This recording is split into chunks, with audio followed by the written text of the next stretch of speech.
for a while. Then we have our guest, Nevada Smith, who used to work for the Rockets, running their D-League team when they played with Robert Covington as their power forward and tore up the league. Then we'll get your questions at the end. We think this will take about 45 minutes. We'll go into overtime if your questions are super stellar. Okay, David, I got a million questions for you. I know we are writing a thing about the Rockets. We're going to go deep on the Rockets. We've had a lot of the first. Holy cow, the Timberwolves got rid of Andrew Wiggins and got D'Angelo Russell in exchange. What? How did that happen? I mean, we know it from Minnesota's standpoint, right? This is what they've been. It's not always the case. In fact, it's not often the case where a team says they want to get a guy. Why would they ever announce that? But they have been talking about it for a long time, and it happened. And I was absolutely shocked. If you ask me, do I think Golden State can resurrect, in a sense, Wiggins' career? The answer is yes, but there's certainly a lot of risk involved. When you think? You were a big Wiggins guy, more than anyone. Yeah. And he is like a long, skilled player. You're not thrilled with his handle. I think that's right. Right? You think the handle's where he could improve the most? Well, now we're going back to his rookie season. I wasn't excited about his handle then, but he was, he was 19 years old. There's a lot of things I'm worried about Andrew Wiggins. I don't know how competitive he is on a nightly basis, and to earn the money he's being paid. That's a lot of money. Yeah, he needs to be a fighter. I've not seen that from him. He needs to be a plus defender. I've not seen that from him enough, right? He shows glimpses. But I also wonder, and we as you know well, we wrote this article this summer about the Knicks' inability to develop their lottery picks when other teams are doing a much better job of it. I would argue Minnesota is, in a sense, rowing in the same river. Very slow, polluted river. Karl-Anthony Towns should be a very good defender, not elite, but very good. He's been terrible, right? They've been awful no matter what they've done, no matter who's been coaching them. And so if any team can find the Andrew Wiggins that I loved when he was even in high school, the Golden State Warriors are on a very short list of teams that can do that. I will tell you, I spoke to an NBA player, a very smart NBA player today, who knows the Warriors system well and knows Andrew Wiggins well. And he said, he cursed a little bit. He used the mofo, but a full cursing. He's going to be really good in Golden State. I'm not convinced he's right, but I think there's a chance. And I'm not convinced Golden State long-term is married to Andrew Wiggins either, but Steph Curry and Klay Thompson and Draymond Green don't care about the draft picks they got. It's irrelevant, right?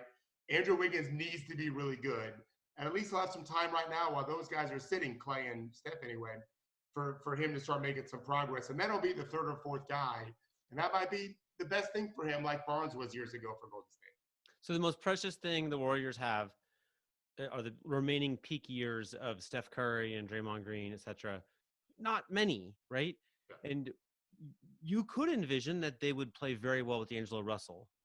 So to pass him up for picks who will never become players that will peak with Steph Curry and help him win a championship is weird.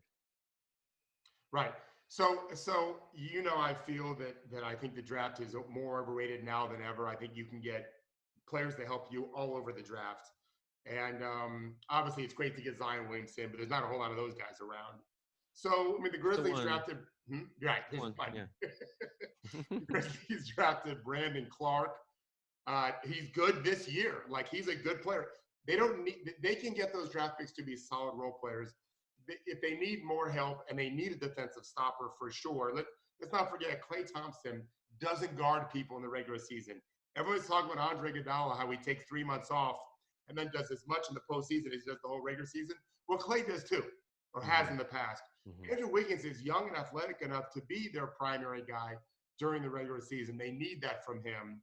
I just don't know if they can get it. But again, if any team can, if I'm Andrew Wiggins, I'm thrilled to go to San Francisco, work all the kinks out, play for a guy like Steve Kerr and that organization, knowing the cavalry's coming next October. Did you see his little social media thing? I did not. He is thrilled, and he may have cursed kind of like you did.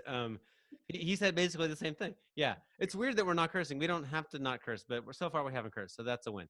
All right, Minnesota. So those two guys, Karl-Anthony Towns, D'Angelo, are friends, wanted to play together, rumored to want to play together with Devin Booker. Now they're together, and Amin Al-Hassan had this funny line where he's like, yeah, everybody wants to play together until like they're all terrible defenders, and then when they start losing, it won't be that fun to play together. But how's that going to work out? So to me, I've always been a big believer that some guys can defend regardless of system, strategy, design, roster. Most guys can't, at least not to a plus level. Yeah. So I think inherently the system in Minnesota has not been great. I'm not suggesting the design of the system has been great. The implementation hasn't been great. Maybe the design hasn't been either. They're not executing well. There's a disposition that's required to be a good defensive player and a good defensive team. A disposition that has been lacking in Minnesota for a long time. When you had a funny line today, you're like the perfect person to play with Emily Robert Covington. I know, right? That guy has the disposition, as Coach will talk about. That's what got him in the league, right? Yeah. And that's missing. They need to manufacture that. We've written articles at TrueHoop called "Culture Eats Strategy for Breakfast," which is a line I stole from someone years ago. The culture in Minnesota, and you know this better than I, but I know the guys running the Timberwolves now on the executive side. You know them better. Those guys are smart guys. If anyone can figure out that something's going wrong, it's them. I don't know if they know how to fix it. Culture has nothing to do with analytics. There's another piece, and I think coach has to do a lot. We'll see how that goes. He's obviously a young coach. They need a culture change. And if they get a culture change, then Russell, Talent, those guys, Russell's never going to be a great defender. He can be average, just as average as Steph. He can be Ray Allen in Boston. He can be Ray Allen in Boston, right? Right, yeah. You remember Ray Allen and Rashard Lewis in Seattle were on a bottom 5 defensive team. Right. Literally a year later, Ray Allen was on a top 3 defensive team in Boston. So was Rashard in Orlando with Stan Van Gundy. Right. So that's where culture and strategy and roster, all those things put together.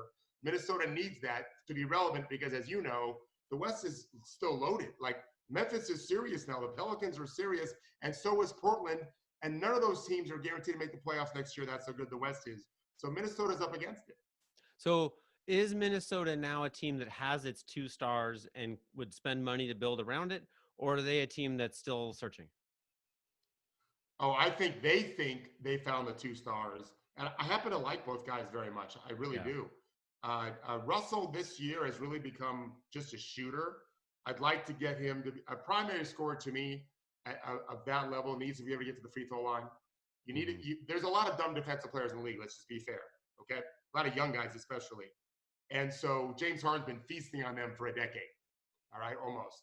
D'Angelo Russell has not, at least not this year. He needs to add that to his game. And then you factor in Towns is one of the best shooters of all time. Okay, he's Dirk Nowitzki, LaMarcus Aldridge great as a shooter scorer in terms of the perimeter. He should be good in the post and rolling. Those guys should be dynamic on one end. They need to add athletes, shooters, good role players, smart, intelligence like you guys.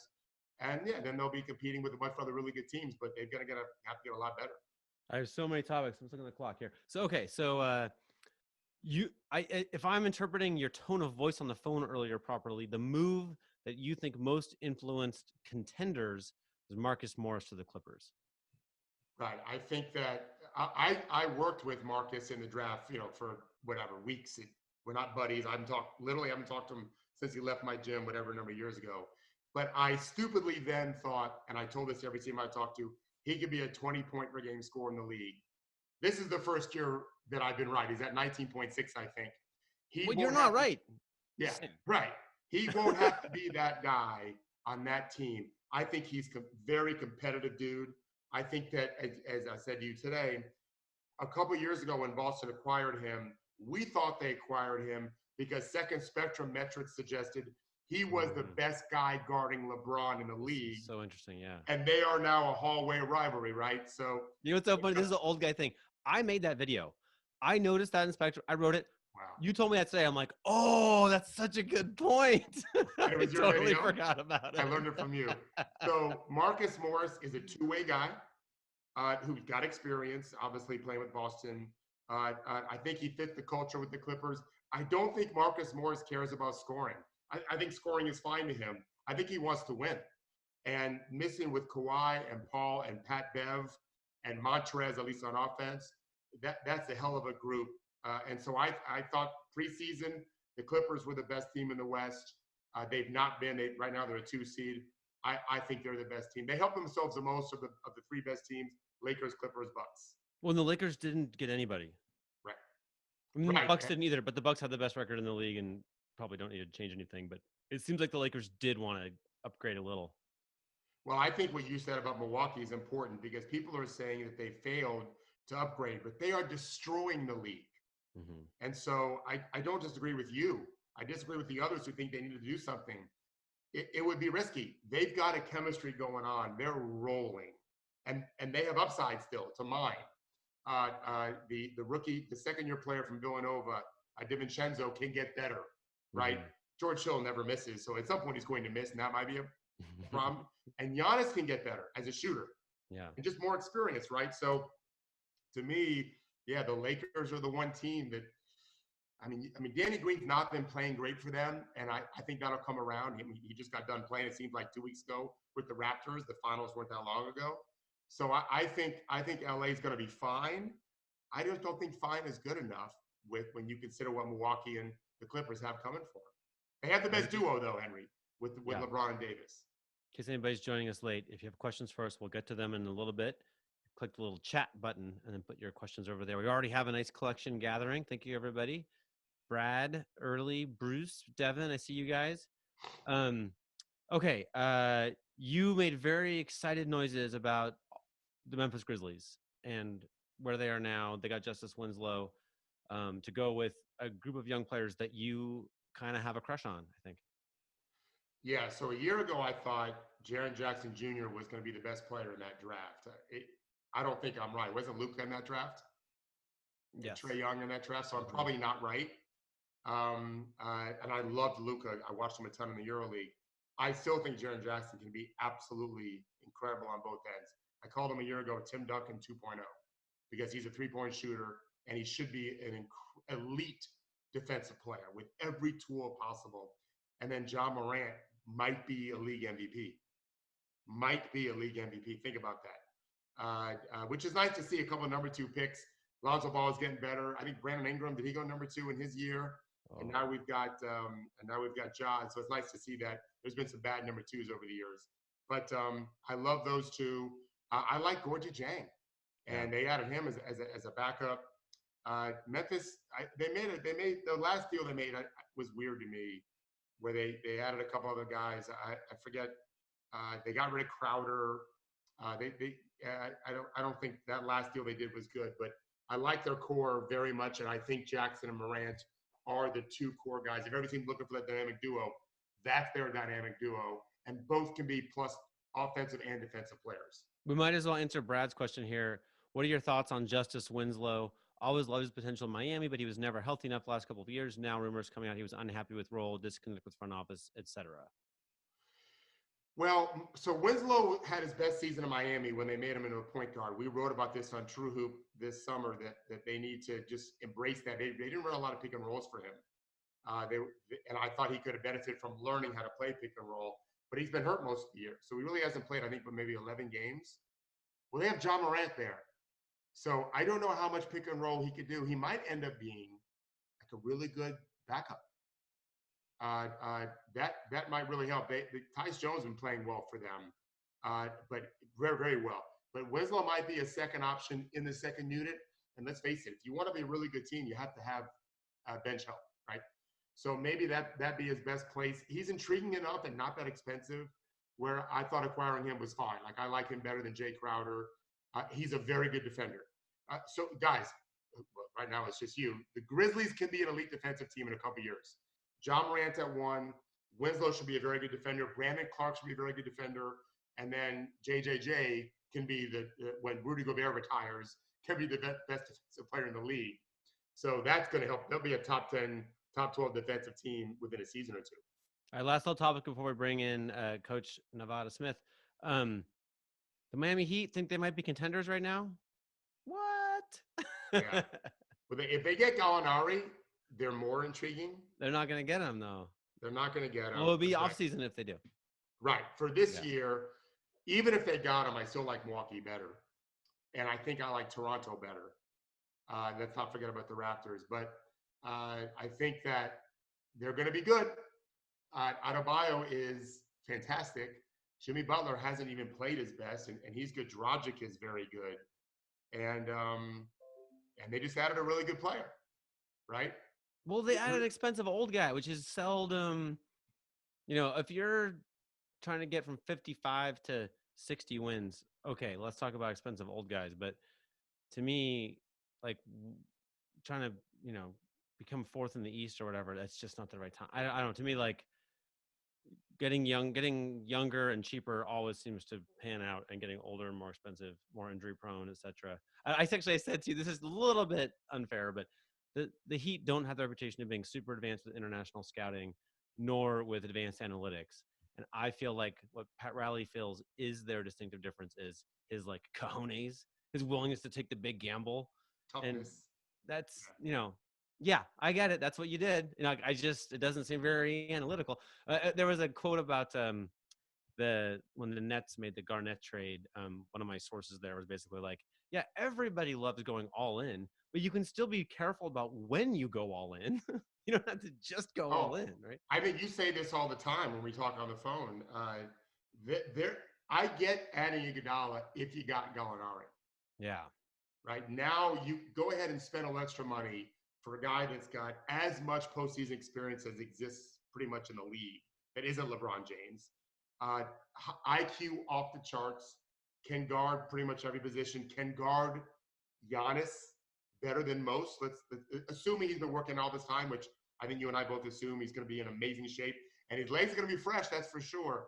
But they didn't get Gallinari, and so he's not going to move the needle enough in the postseason, I don't think. And then we'll see what happens in the offseason. Maybe they feel like adding him helps us get Gallinari for free agency. That's certainly possible. But yes, I love Miami for a lot of reasons, but not to win the East. I'd rank them. They're probably fourth. I still like Boston, and I like Toronto, and certainly Milwaukee better. And Philadelphia, I don't know. That's a big question mark about Philly. Yeah. I hope Andre Iguodala proves me totally wrong, but he was not remarkable the last time he did play. It's hard to believe he's going to be suddenly a magician who makes tons of a difference. Like he's an old guy, unfortunately, for that position. Okay. Judy, are you able to do some magic so that Coach Stevens can join us? Coach Smith? Sorry, what am I talking about? Let's see. There he is. What's up, fellas? How you doing, man? Doing great. It's been fun listening to you guys. I Googled your name, and it's like a famous Western. That's correct. Yeah. That's correct. Is that why you were? I was actually, I was named after the book. The movie was from the book. So it's get it all the time, and it's interesting name. So you were coaching at college, and the Rockets called you and said, "Can you take over this team and run it like we're going to run our own team in 7 years?" Basically, how'd that go? Yeah, they kind of just cold called and had an idea. They liked the way we played at the school I was at, and analytically, their ideas and goals lined up with what we were doing. And I had a relationship with Jimmy Paulus before that, so I knew him. And it was kind of a whirlwind. The whole thing took about 2 weeks. I phone interviewed twice, went down on a Friday, and got offered the job on a Monday. And we were practicing, so had to leave my team and get on a plane and go to Houston, and had 2 weeks, and we were playing games. So it was a whirlwind. Wow. How did the players like your approach? The players that started camp with us, we had a great time. It was awesome. It was fun. They bought in right away. I had great older veteran guys who had command of the locker room. And we got off to a great start, and we're doing some historical things. And when you do that in the D League, you lose the guys that are making all that happen. So as we lost the guys that were doing all the right stuff, we got some guys in who, weren't there when we implemented everything, when we instituted the system, and it was a little more difficult, is probably the best way to put it. I've heard sometimes coaches have a hard time getting players who grew up more traditionally, like to believe that I really want you to shoot that three on the break every time you touch it, etc. What are your tricks to make people believe that it's really what you want?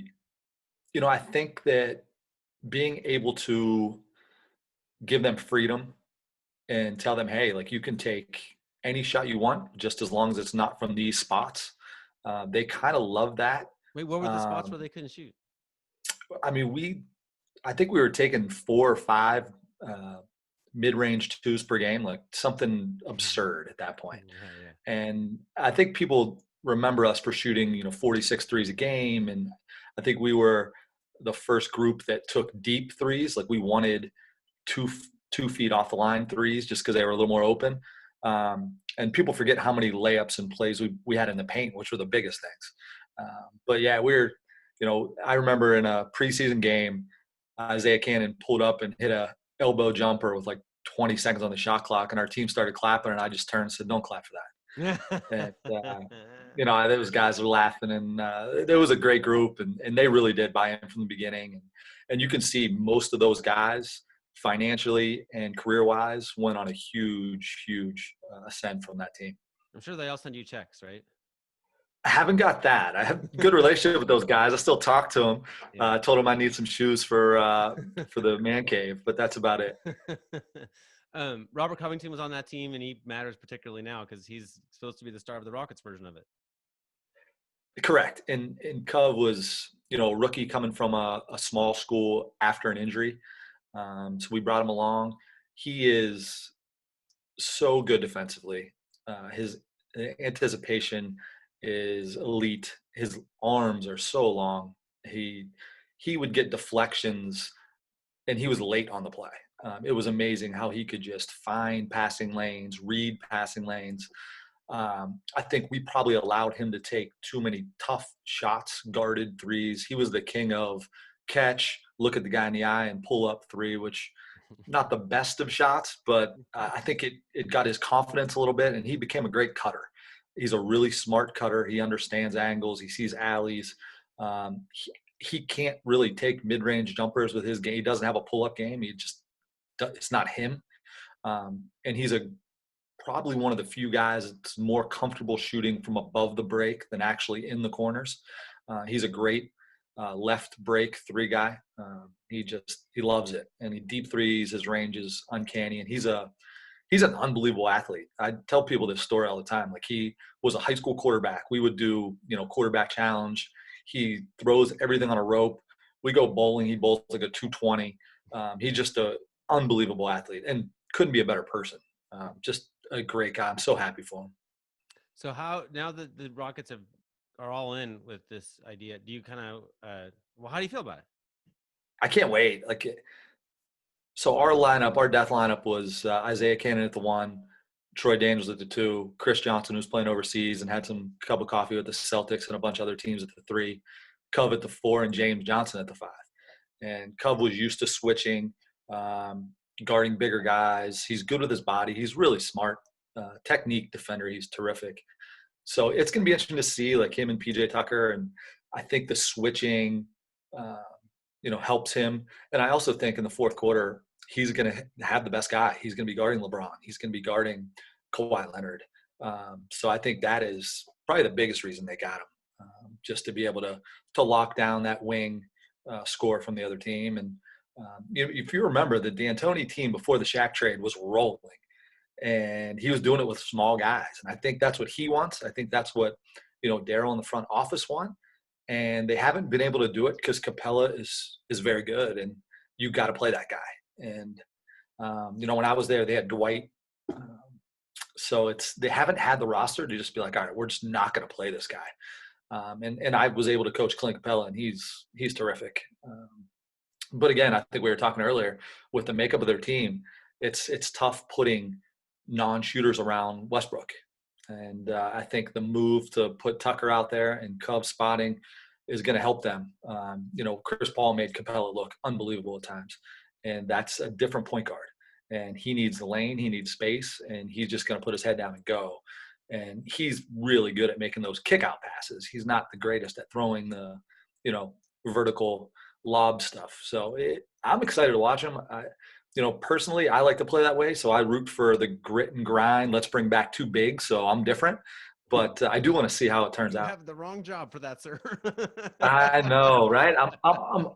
I look back thinking like, God, I wish I would have never done that, and people wouldn't have Wow. seen some of the little tricks. Like I was rooting for Zach Randolph and Gasol to win every year, so everyone did that. Yeah.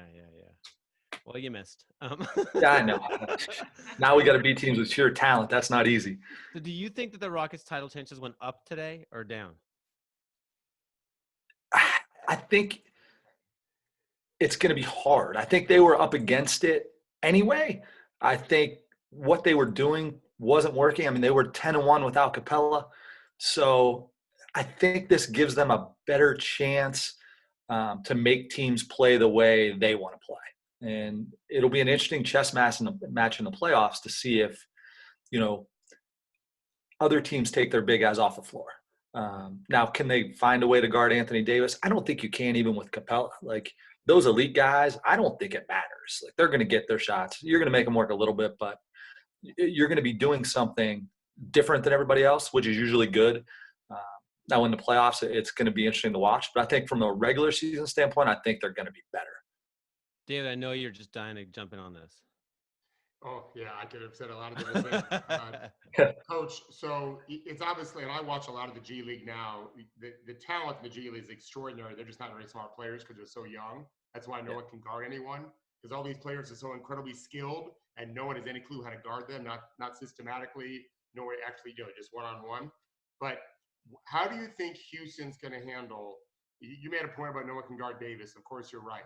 Well, they can't guard Jokic either, okay? The problem is when Jokic plays in the perimeter and pulls PJ Tucker out or Covington, one of those two probably, right? Who is going to protect the rim when all the other guys are flying around, right? He's the best passer in the league probably from the pinch post spot. And not just Jokic, but just in general, how are they going to defend all the other players that aren't the superstars from scoring at a higher level because they just have no one to occupy the paint and get people to think about missing at the rim because the defender's there? Yeah, there's no doubt about it. I mean, he would pull Clint away, and there still wasn't anyone back there as well. I think what you add with Covington is a guy that likes to take charges, and that's a different way to protect the rim. Absolutely. And PJ Tucker's very good too. So if one of them's guarding the ball and the other one is back there, you're not going to have the vertical rim protection that you need. But if you take a charge and you get it, they're going to think about it. It's pretty much the same as a poster block where you throw it in the front row, because guys don't like to get called for charges. They hate it. And I think that has to be the way they're thinking. I don't think there's a, magic formula for them. I think this was a move that pushes them all in and saying, all right, this is the way Coach D'Antoni wants to play. We're giving it to him, and let's see if it works. But do you think – I agree with you, of course, and I thought it was the right move. Henry asked the question, did the odds of winning go up today? The answer is no, because the Clippers got Marcus Morris. But in the deal, I do think it's a sliver in the affirmative, because they weren't going to win it as currently constructed for sure. I think we all can agree with that. But here's my question now. They're averaging just a little less than their record-setting three-point shooting numbers from last year. I think they're down like 1.3. 44 and change or so from a year ago at 45 and change. They shot 60 the other night. They went 20 of 60. Do you think they're going to do even more of that and just get used to that in the regular season, or even save some of that for the postseason? I think Coach D'Antoni is a great postseason coach. He always adds some wrinkles. So I think you'll see just with personnel, their 3 attempts are going to go up. I wouldn't be shocked if they finish the season at 1 a minute. I think that's probably – they'll probably average in the 50s the rest of the way. That'd be a record. Yeah, I think the biggest thing, and, they're going to have to play one of the LA teams if they make it to the Western Conference semifinals. Do you want to see a team that's going to take 63s where if they go on the road and they make 25 out of 60 twice, they might get you? And regardless of how well you play, that's scary. Like that is probably the worst matchup for those teams, because they kind of take it out of your control. Like, what are you going to give up? Are you going to give up the rim with Westbrook? Are you going to give up 15 threes with Covington and Tucker? Like that's scary. And those guys get hot and House makes a bunch, and a couple of those other guys get going, and I'm sure they're going to get someone on the buyout market that is a shooter. You know they're going to be active. Do you want to see that? I don't want to see it, because anyone in the league can go 30 for 60, 25 for 60 on a given night. And it just takes stealing one game to start that pressure. This is what I've been saying to Henry for years now. That exact strategy of any game they make 25 threes, you're going to lose that game. And so no doubt. My argument is, to win 4 of 7, you don't have to do that 4 times in 7. 3 is fine, because one game, the other team's just going to stink. So as long as you don't go 5 for 60, you might win that one too. And so this is our argument here, right? This is what Daryl is hoping for. He wasn't ever going to win as currently constructed. This extra shooter on the court at all times gives them a chance to get 63s up every night. And if they make 25, they're winning that game. And they just have to hope you stink one game. And I think the toughest part is, can they do it 3 straight series? Can they do it against LA, the other LA, and then a Milwaukee? Like, that's hard. Yeah. But for one series, that is the team I would fear. If I was in the West in that semifinal round, I would not want to play them. Okay, I was saying to somebody today, like, it's like they were 10% to win the championship before, they're 10% to win it now, but it's cheaper. Right. Yeah, I mean, I have one more question, Coach. And Henry and I talked earlier today about minutes. I worry that D'Antoni shortens his rotation up, and these guys will be playing 40 minutes to try to make sure they stay in the top 4, top 3. Do you have any concern about that? Because I do think they have some depth, not a lot, but some, to not do that. I just think Mike's gonna keep playing these guys a bunch. There's no doubt they're gonna play their guys 40 minutes. Like, this is the year they're going all in, right? This is the push. This is D'Antoni's on a contract year. He's not going to care about next year. It's right now. I'm winning right now. I need to prove that this works again. I think people forgot what happened in Phoenix because of the other stops, and he's not gonna get the list of, all right, this guy can only play 34. He's crinkling that thing up and throwing it. He's playing these guys as much as he needs to play them. And when I had Cub, I don't remember the exact numbers, but he was supposed to play 40. Like, he was a guy that needed to play 40. The thing that'll be tough is going against bigger, stronger, physical guys. They're going to get beat up a little more than they normally will, and that will make it a little more difficult. I mean, they're physically going to get thrown around. They're going to get out rebounded, but they're going to be able to mitigate that on the offensive end. I think they will, from the rest of the way, the rest of the season, be a top 4 or 5 offensive rebounding team, just because of where their shots are going to come from, where they're going to be able to get them.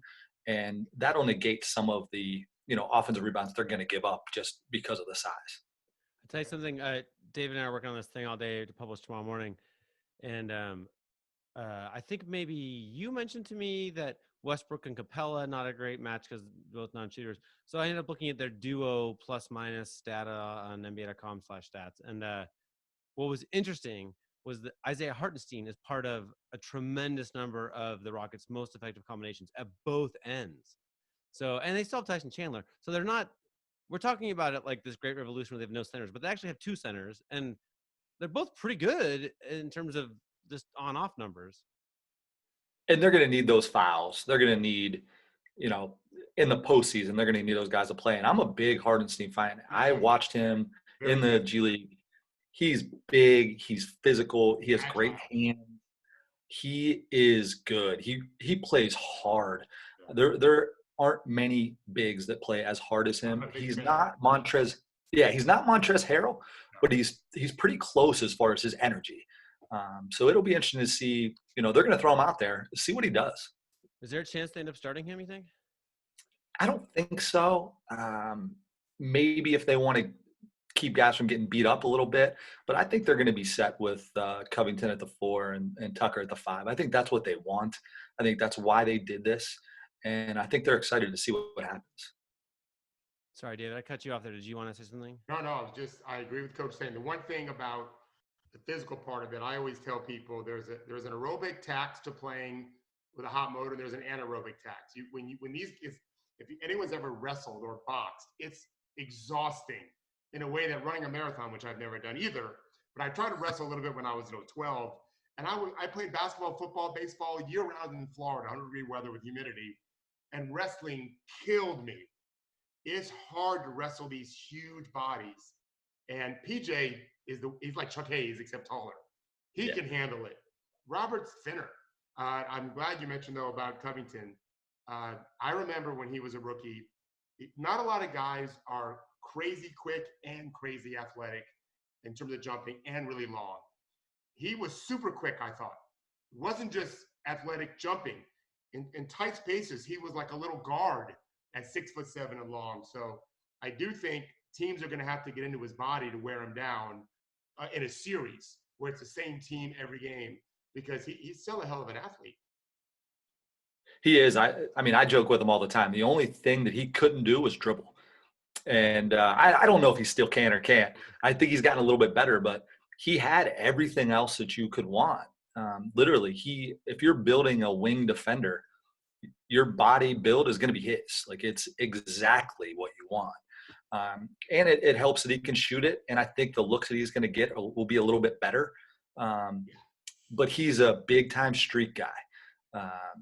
His shooting goes, if he makes his first couple, he's going to have a monster night. And, I think he's the kind of guy that can carry you to a win or two in a series just by getting it going. Okay, well, let's get some questions here, as promised. Again, if you want to add a question, anybody, go and click the little chat button. It seems like I'm summarizing a couple different questions here when I say, hey, basically, Mike D'Antoni's getting fired unless they do something amazing in the postseason. Agree? Disagree? I think everyone's getting fired. Everyone's getting fired. So well, Daryl I Morey think too. Daryl's gone. Well, we're going to write about it. You'll see tomorrow. But Yeah. I think, they're all on the bubble here for lots of reasons, which we're writing about tomorrow. But Mike's not even he's in a contract year. They wouldn't even extend him for a reason. And so, but I think that makes him dangerous because he already is innovative and unafraid. Now he's pissed. Yeah. So I think we're going to see some fun. This is just the beginning of what I think the mad scientists can put up with. Do you know, I agree. Coming back to me. Sorry, go ahead, Nevada. I agree. And I think the mad scientist, you need to throw Daryl in there as well. I think this move was, okay, all right, well, let's see it. I'm going to do it. I'm pushing them all in and let's see. I mean, it's not that mad. He's been researching it for almost a decade, right? Like they have plus minus data from your league, from your team, and also how it's worked in the NBA. Like, it's very, very tested mad science, right? Talking about it and then doing it. Yeah. One of the things that we did in the D League that I've never seen them do is if it was a tie game and we didn't have the ball, we fouled. We did the Euro foul to get the ball. Yeah. And they're doing that in college. San Francisco did it about 3 weeks ago, and it worked in the first half, not the second half. In the first half, it worked. Possession's worth a lot. I think I'm glad you mentioned it, Coach. I think, Henry, all of this is on the table now. Whatever they've been playing with, I'll give an example of Daryl and Henry. I'm involved in a soccer team overseas, and Daryl tweeted once he saw a team in one of the top leagues there at the opening kickoff in soccer. They didn't kick it backwards. They kicked it as far as they could and try to get it out of bounds on the side. And then they hoped to intercept the inbounds pass right there by the goal. And Daryl tweeted, about time someone did that. Yeah. Like, he's paying attention to all these kinds of things. This is the 1 year. It's almost like a witch's brew. Throw everything on the table and see what happens. That's what makes them dangerous, I think. I love this story. I don't remember where I know the story from, but I believe this to be true. Someone told me the story. Mike D'Antoni's fairly new in Houston, and it's the beginning of training camp. Maybe you know this story, Nevada. And he's like, hey, guys, we can play whatever offense you want. Like, I don't care.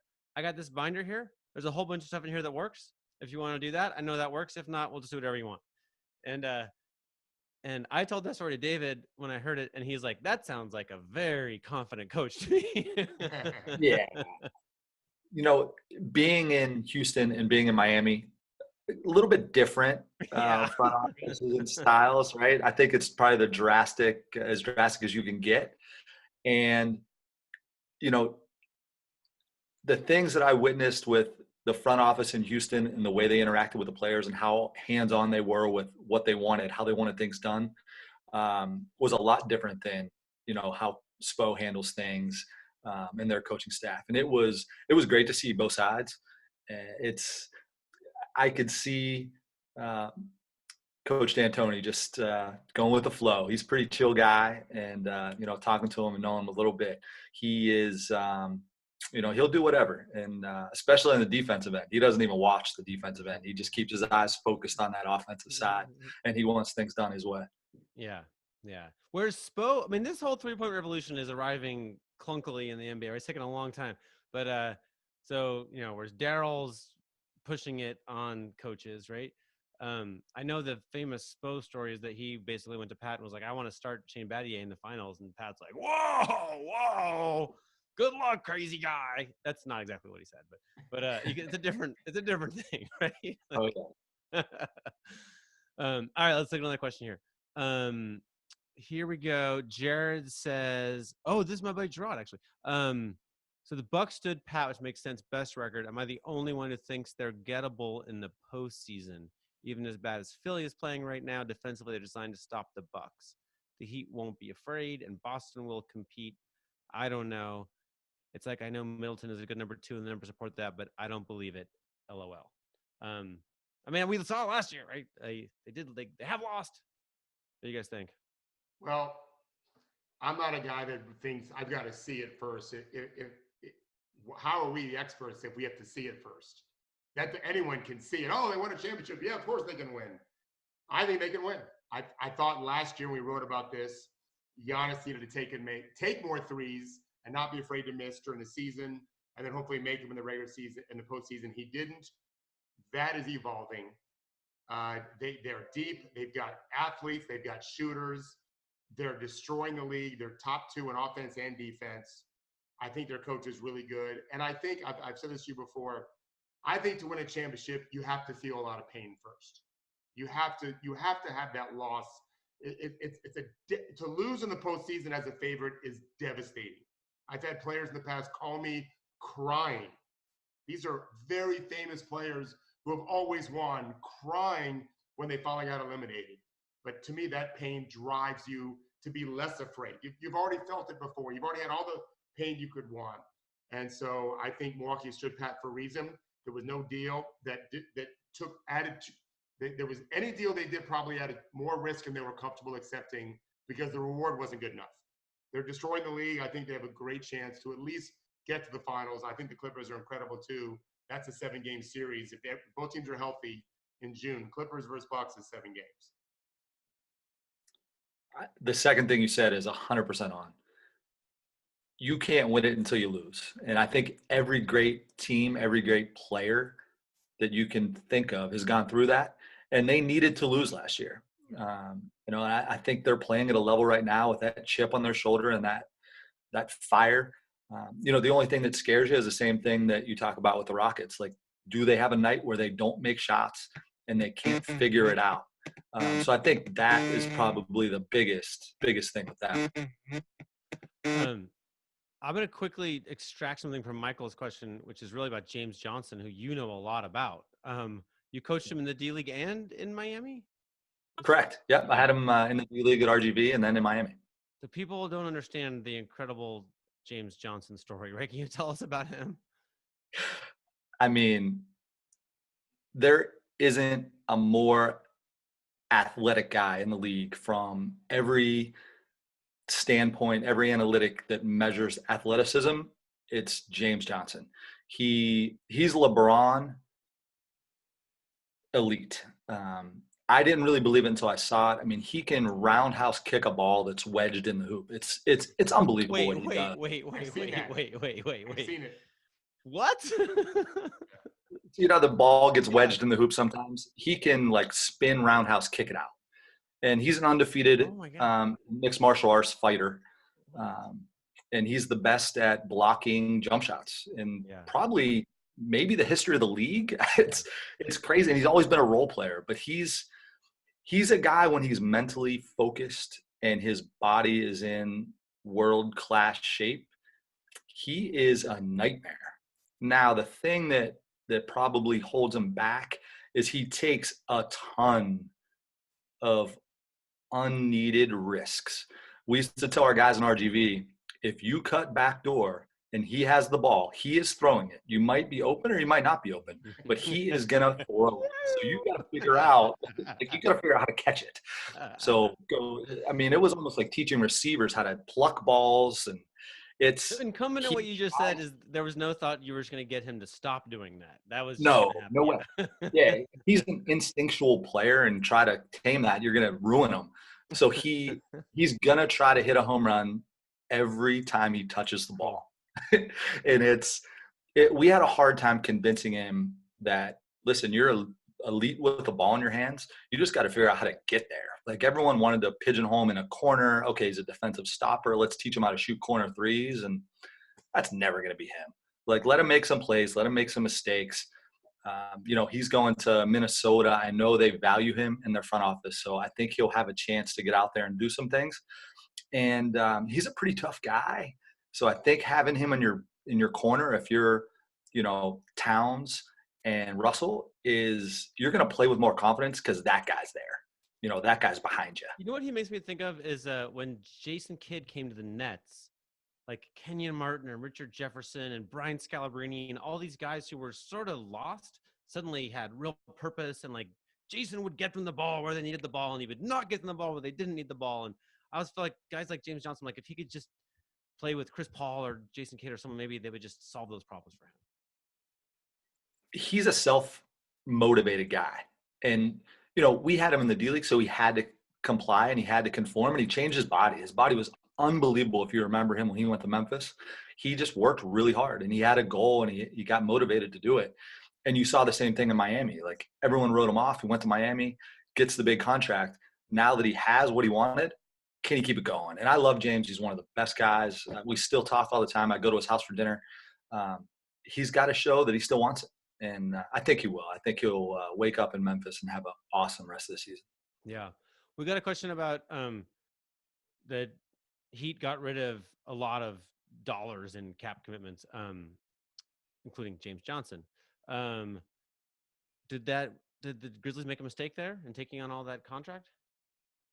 I couldn't believe that was the deal. I still can't believe it. They must think Justice Winslow is a top 30 or 40 player in the league to make it worth it. I saw they're going to release waiters, and they traded Dion, but that's a ton of money. I couldn't believe the Heat got rid of those contracts. I was in complete shock. They have to be doing victory laps down there.